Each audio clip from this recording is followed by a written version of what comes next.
দায়িত্বে ছিলেন অতিরিক্ত কমিশনার মাসুদ রানা, পরে DC Asbahar Ali, ADC Dastagir, CID commander Shahriar Al Mamun, ADC force Manjurul Alam প্রথম থেকে মাঠে নেতৃত্ব দিচ্ছেন এবং আমাদেরকে জোরপূর্বক ভাবে গুলি করার অনুমতি।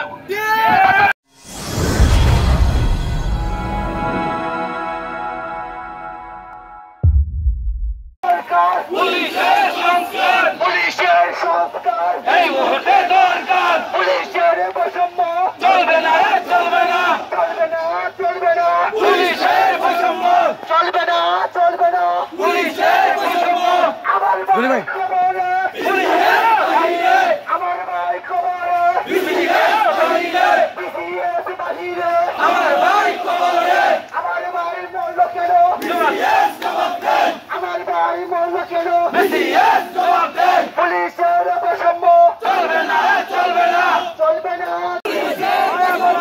আমার ভাইয়ের রক্ত,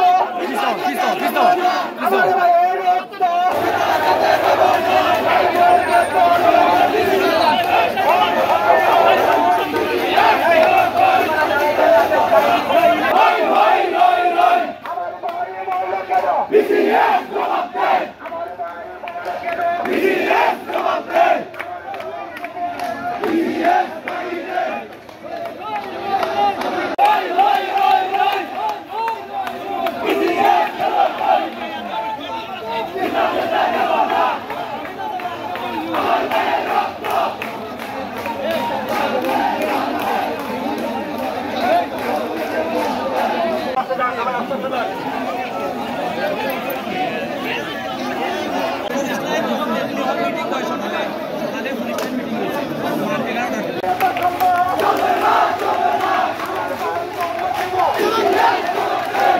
ক্ষেত্রে জয়েন করার জন্য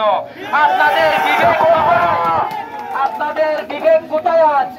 আপনাদের বিবেকের উপরে আমরা থুতু ফেলি।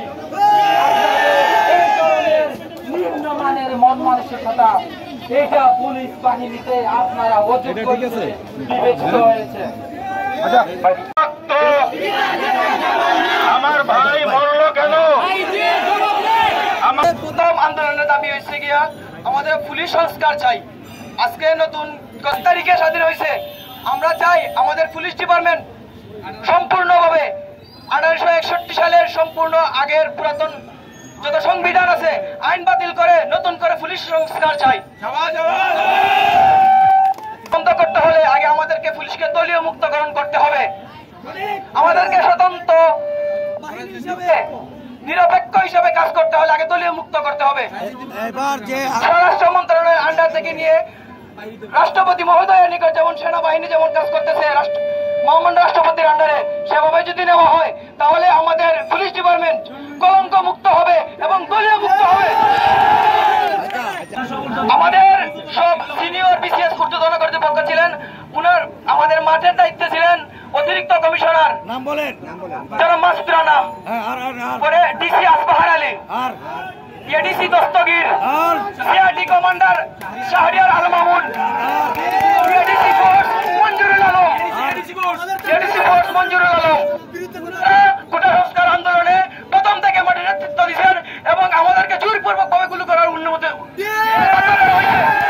আমরা বারবার বলছি এরা আমাদের এলাকার সন্তান, আমাদের ভাই বোন, আমরা কখনো গুলি করতে চাই না, ওরা আমাদেরকে গুলি করতে বাধ্য হয়েছে, আমাদেরকে হুমকি ধামকি দিচ্ছে, জোরপূর্বক আমাদেরকে দেওয়া হয়েছে এগুলো করার জন্য।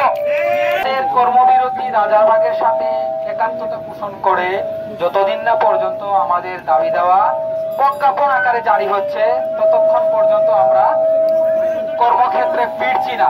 কোন জায়গায় ফিরবো? এই কর্মক্ষেত্র আজ রণক্ষেত্রে পরিণত। আপনারা দেখেছেন বিভিন্ন থানা, বিভিন্ন ফাঁড়ি কি পরিমাণে অস্ত্র লুট, আগে ওইগুলা সংস্কার করেন। আপনারা কোন বিবেকে বললেন আইজিপি সাহেব যে আপনারা কর্মক্ষেত্রে 8 তারিখে যোগ দেন? আপনাদের কি বিবেক নাই? আপনারা কি লেখাপড়া করেন নাই? আমরা হয়তো নিম্ন মধ্যবিত্ত পরিবারের সন্তান, আমরা হয়তো কম লেখাপড়া জানা সন্তান, তারপরেও আমরা আপনাদের কাছে একটা অনুরোধ জানাচ্ছি,